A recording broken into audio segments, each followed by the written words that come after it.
Hello, Julie here, and thank you for joining me today, and also thank you to all of my subscribers for subscribing to my channel. Now today I'm going to make a flip out pocket with a couple of tags, and I'm going to use Uniquely Creative Summer Sonata papers. So the paper I'm using for my base, or to make my little flip out pocket and for the base of my cards, is the paper called Birdsong. I'm cutting that paper, so I'm cutting it in halves, so I'm going to end up with one piece at 6 inches by 12 inches.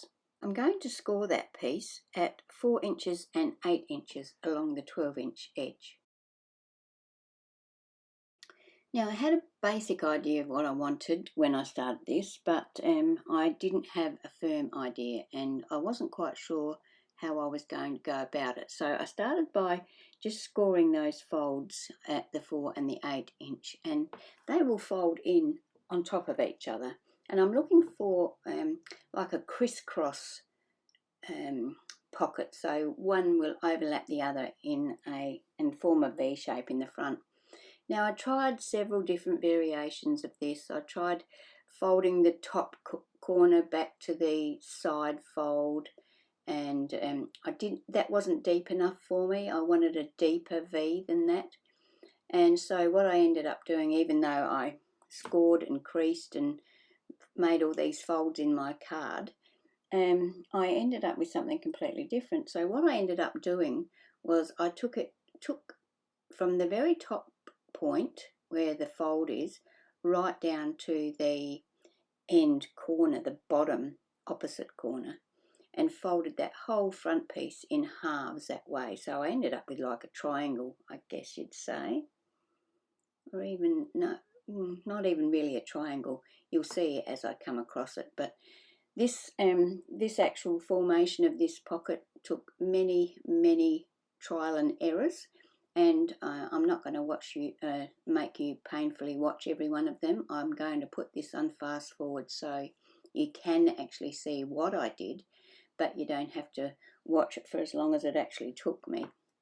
So I'm happy with what I ended up with, and yeah, so I end up, as I said, by taking the fold right from the top fold corner right down to the bottom opposite corner. Now that I'm happy with how it's looking, I'm going to use my art glitter glue to attach those two crossed over pieces together. So I'm going to run a bead of glue along the bottom of the first one, stick that down, and then I'm going to glue a bead of glue along the bottom and slightly up the edge of the second flap. Now I'm going to use my vintage photo ink and my inking sponge, I guess you'd call it, and ink around the edges of the front panel there.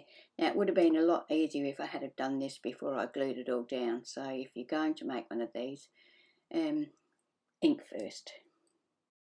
Now the other 6 by 12 piece that I had left over, I've gone and cut that up. Now the piece I'm working with now is 1.5 inches by 5 inches, and I'm going to make a pocket to go on the back of that crisscross pocket that we've just made. So I'm scoring it at 1/2 inch on each end, so 1/2 inch and 4.5 inches. And I'm going to hinge, they're going to be the hinges for my pocket. I'm inking around that, and then I'm going to use my art glitter glue just to attach that to the back of my pocket.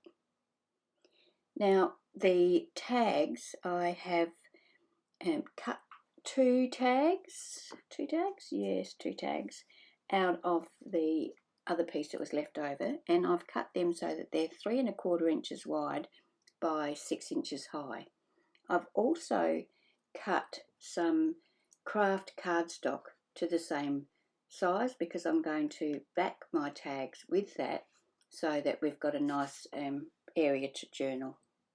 I actually made 3 tags, 2 of them 3¼ inches wide and one 3¾ inches wide, thinking that the wider one could go in the back. I'll use my art glitter glue to attach those 2 layers and burnish them down nicely with my bone folder just to make sure that they're attached firmly. Once I've done that for both tags, I'm going to use my little cutting guide, a stencil, I don't know what you'd like to call it, but it's only like an old credit card that I've cut the corners off of, and I use that so that I get the corners on my tags even. So I'll use that and I'll cut the corners off my tags.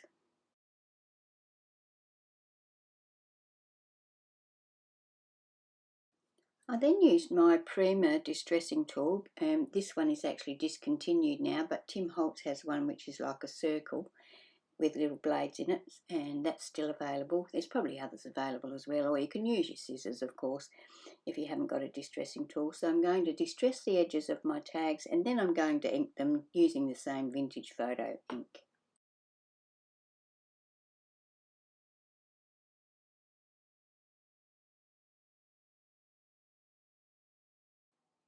Now I'm going to add an eyelet to each of those tags using my Cutterbee.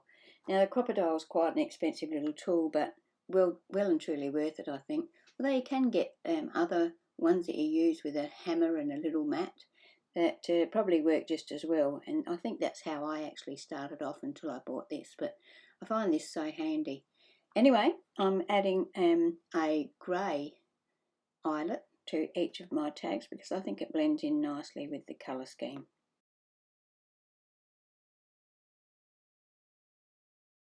Now I've taken all 4 pieces to my sewing machine and stitched around the edge of them.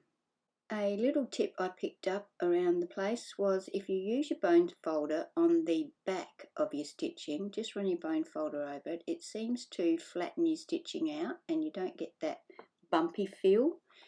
So I do that for each row of stitching on my 4 pieces. Now I have this 49 and Market 4-inch wide washi tape that I have never used, and I've had it for some time, so now's the time to get it out. I'm simply going to tear some strips and just add the strips to the items just randomly, no particular place, and I don't want them to be straight, I want them to be a bit messy. I use some of my art glitter glue to attach my washi because even though it's tape, I don't really trust washi to stay attached, so I always use liquid glue behind it. To embellish my tags and my pocket, I've used another sheet of the pattern paper from the Uniquely Creative Summer Sonata paper range called Charming Accents, and I've fussy cut lots of the elements from that sheet, and I'm now going to use those to decorate my tags and my pocket. Before I attach my paper embellishments, I want to add some lace to each one of those items, so I'm just cutting up random pieces and shapes of this all over lace. I think it's a piece of curtain, all over lace curtain, and I'm just going to cut those pieces up and attach them to each element using liquid glue. Time now for a bit of a play around, deciding what I want to add where. Once I have made up my mind what fussy cut item I want to add to an element, I will ink around the edge of it so that the edges, so it all sort of blends in together and looks like a complete unit instead of separate items. So I'll put this on fast forward and I'll come back to you once all the decorating is done.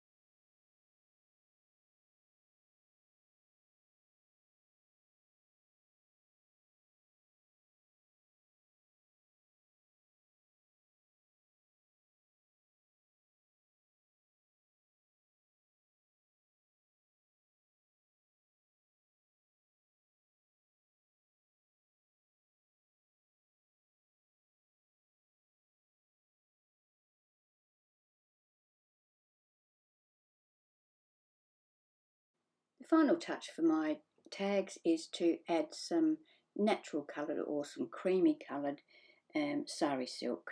So I'm going to just cut some lengths, probably about, I don't know, maybe 6 inches long, maybe 5 inches, about that. And I'm just going to thread them through the eyelet. So I fold them in halves, poke them through the eyelet, then loop it back through itself. I actually decided that the sari silk was too bulky, so I cut it in halves lengthways, and that made it a bit less bulky and actually much better. Now this was where I realised that that wider tag that I made is not going to fit into that pocket because of the stitching around the outside. So that will go into my journal in another position, and I will just use the two thinner tags here in this pocket.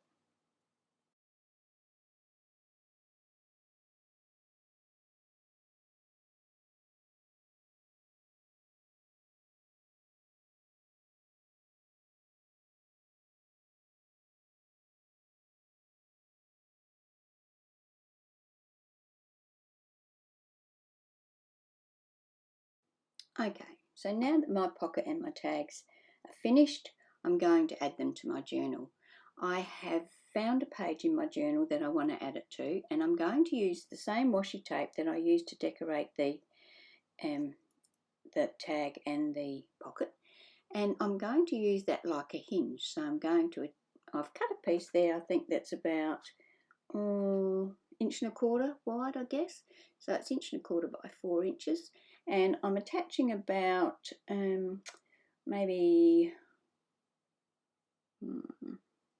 3/8 of it on the front of the pocket, and then I'm using the rest to wrap around the edge of the page that I'm putting my pocket onto. So onto the back of the page. So I've got about an inch or so showing at the back. When I come to decorate the back of this page, I'll either use that in some way, or I might cover it with a pocket or something like that. I don't know what I'll do as yet. And then I also add a similar piece of the same washi tape to the inside or the back of the pocket, so that I've got a double layer of washi supporting my flip out pocket. So that's how I'm going to attach it, and that is the end basically of my little pocket and tags. So thank you for watching my video. I hope you've enjoyed it. I hope you can try this. I think it's a really cute little pocket with that V in the front. I was thinking about trying to do the pieces that I cut off. I could use them as a pocket somewhere else on the front of the pocket, but just too many pockets in my opinion, so I didn't go with that. But there's probably lots of different things that you could do with these pockets. And the tags, I think the tags have turned out really cute. I'm very happy with them, and especially with that craft cardstock on the back. It makes them nice and sturdy, and it supplies a nice writing area. Anyway, thank you for being here with me today, and I hope you can join me when I post my next video. Okay, bye.